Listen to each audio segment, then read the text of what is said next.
At least, I think it's Friday. I broke everything electronic. I smashed my computer to pieces. Every single thing on there could have been accessed by network access, or worse, altered. I'm a programmer, I know. Every little piece of information I gave out since this started, my name, my email, my location, none of it came back from outside until I gave it out.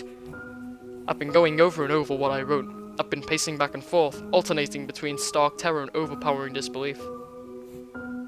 Sometimes I'm absolutely certain some phantom entity is set on the simple goal of getting me to go outside.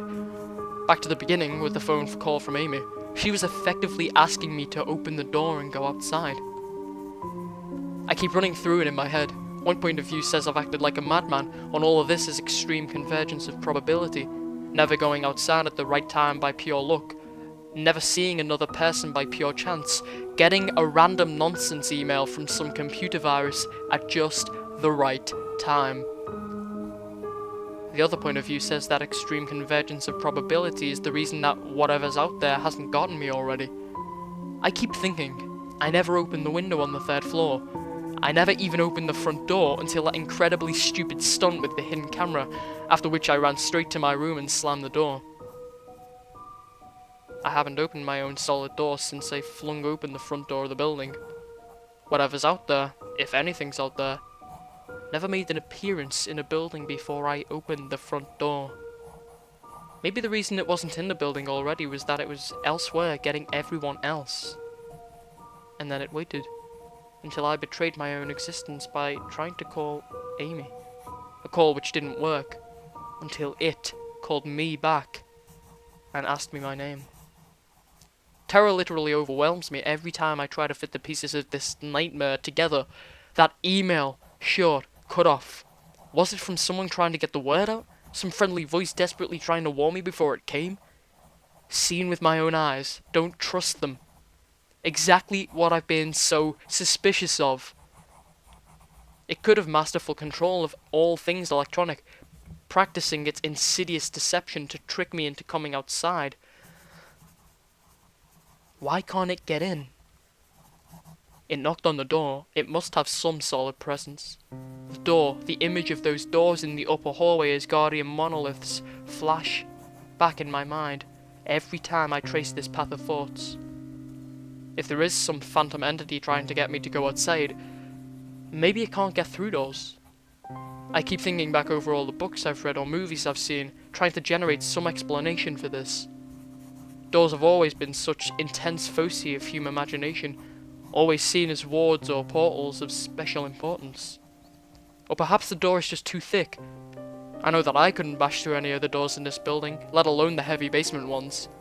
Aside from that, the real question is, why does it even want me? If it just wanted to kill me, it could do it any number of ways, including just waiting until I starve to death. But what if it doesn't want to kill me? What if it has some far more horrific fate in store for me? God, what can I do to escape this nightmare? A knock on the door. I told the people on the other side of the door, I need a minute to think and I'll come out. I'm really just writing this down so I can figure out what to do. At least this time I heard their voices. My paranoia, and yes, I recognize I'm being paranoid, has me thinking of all sorts of ways that their voices could be faked electronically. There could be nothing but speakers outside, simulating human voices. Did it really take them 3 days to come to talk to me? Amy is supposedly out there, along with 2 policemen and a psychiatrist. Maybe it took them 3 days to think of what to say to me. The psychiatrist's claim could be pretty convincing if I decided to think that this has all been a crazy misunderstanding and not some entity trying to trick me into opening the door. The psychiatrist had an elderly voice, authoritarian, but still caring. I liked it. I'm desperate just to see somebody with my own eyes. He said I have something called psychosis, and I'm just one of a nationwide epidemic of thousands of people having breakdowns triggered by a suggestive email that got through somehow. I swear he said got through somehow. I think he means spread throughout the country inexplicably, but I'm incredibly suspicious that the entity slipped up and revealed something. He said I'm a part of a wave of emergent behaviour, that a lot of people are having the same problem with the same fears, even though we've never communicated. That neatly explains the strange email about eyes that I got. I didn't get the original triggering email, I got a descendant of it. My friend could have broken down too, and tried to warn everyone he knew against his paranoid fears. That's how the problem spreads, the psychiatrist claims. I could have spread it too, with my texts and instant messages online to everybody I know. One of those people might be melting down right now, after being triggered by something I sent them. Something they might interpret any way they want. Something like a text saying, "Seen anyone face to face lately?" The psychiatrist told me that he didn't want to lose another one, that people like me are intelligent, and that's our downfall.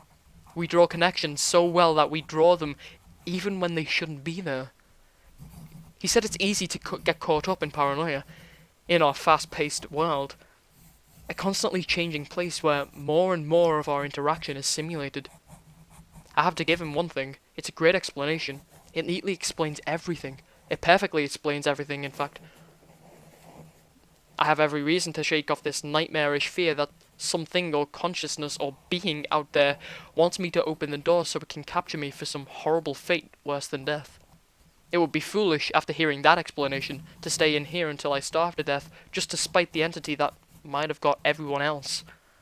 It would be foolish to think that, after hearing that explanation, I might be one of the last people left alive on an empty world, hiding in my secure basement room, spiting some unthinkable deceptive entity, just by refusing to be captured. It's a perfect explanation for every single strange thing I've seen or heard, and I have every reason in the world to let all of my fears go. And open the door. That's exactly what I'm not going to do.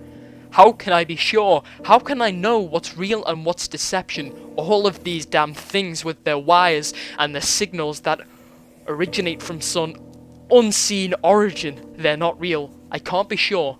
Signals through a camera, faked video, deceptive phone calls, emails, even the television lying broken on the floor. How can I possibly know it's real? It's just signals, wave, light, the door. It's bashing on the door, it's trying to get in. What insane mechanical contrivance could it be using to simulate the sound of men attacking the heavy wood so well?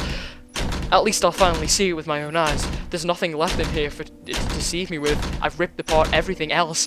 It can't deceive my eyes, can it? Seen with your own eyes, don't trust them. Wait. Was that desperate message telling me to trust my eyes, or warning me about my eyes too? Oh my god, what's the difference between a camera and my eyes? They both turn light into electronic signals. They are the same.